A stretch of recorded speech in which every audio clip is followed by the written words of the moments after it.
day, everyone. Good day, Ma'am May.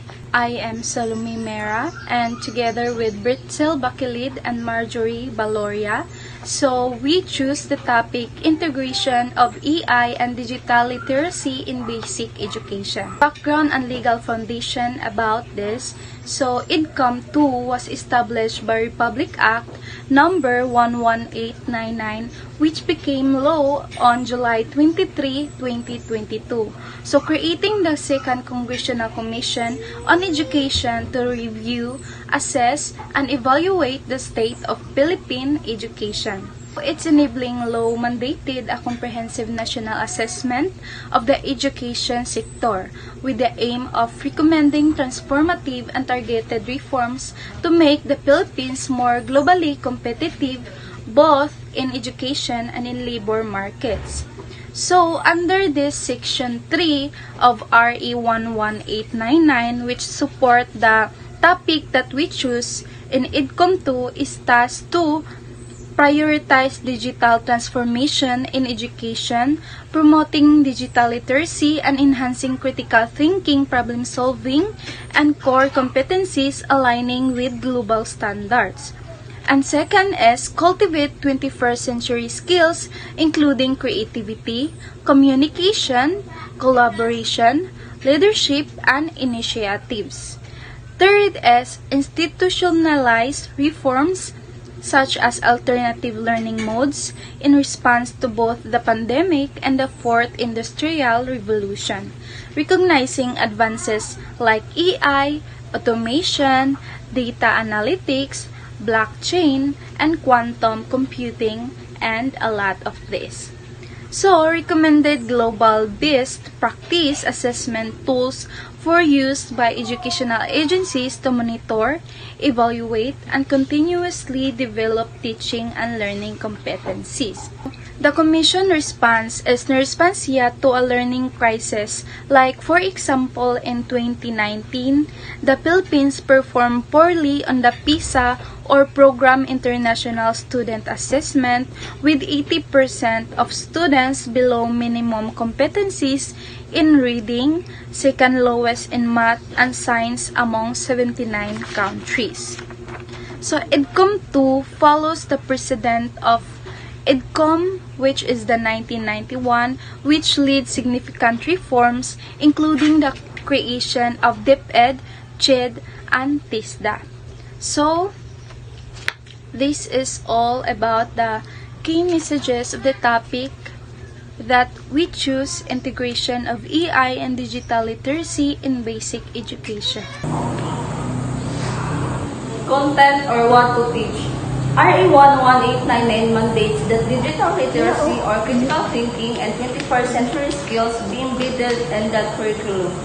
The focus will expand beyond traditional subjects or reading, writing, and arithmetic to include knowledge on EI, digital literacy, the ethics of technology, and problem-solving skills.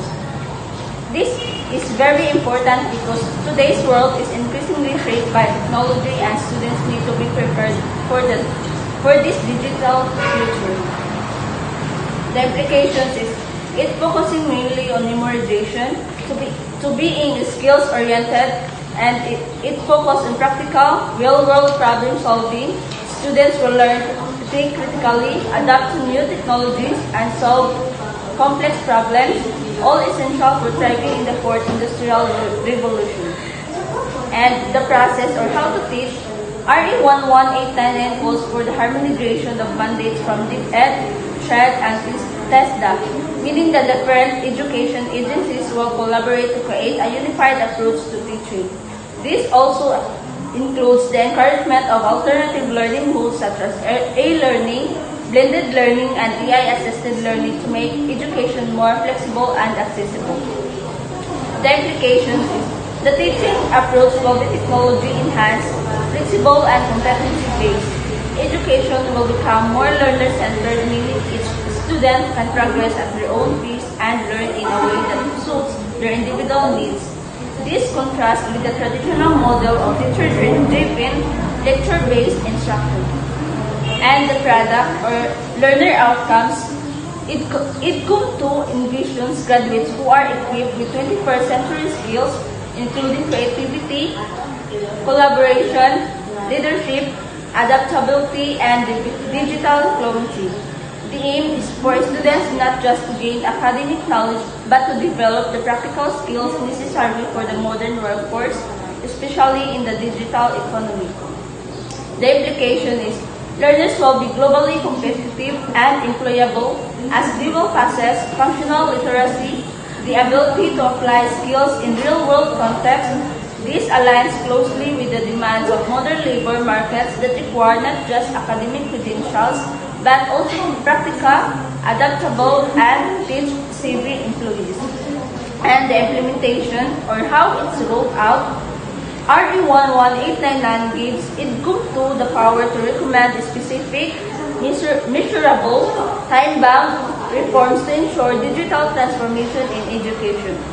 This involves partnership with technology providers or Microsoft for AI literacy and investment in infrastructure or devices, internet, connectivity, and teacher training.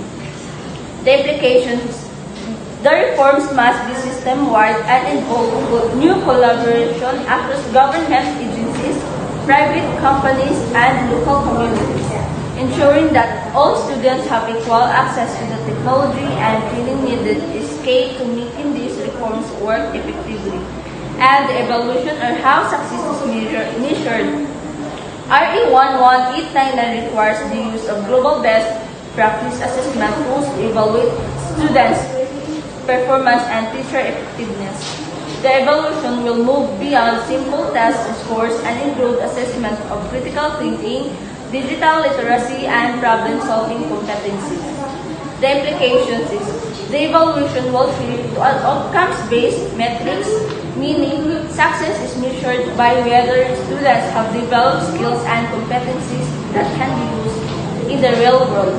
This will ensure that the Philippine education system aligns with global standards and addresses the learning crisis in international assessment like PISA.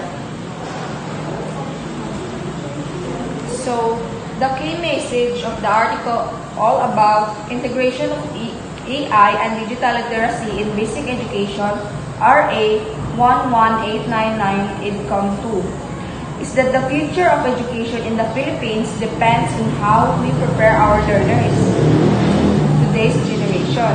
With the mandate of IDCUM 2 under RA 11899, we see that education is no longer just about memorizing facts.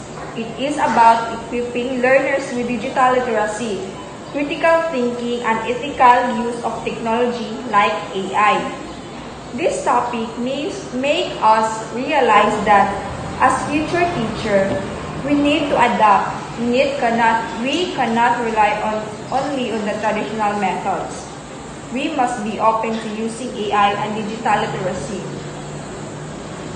tools to improve teaching and learning. Education must be inclusive and future-ready.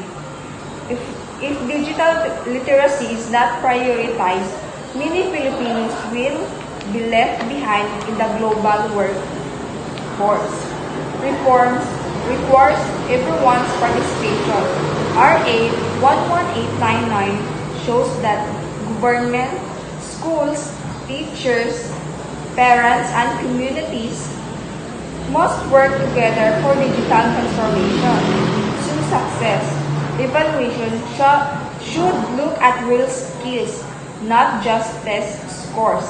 True education means learners can apply knowledge in real life and navigate a digital society responsibly. That's all.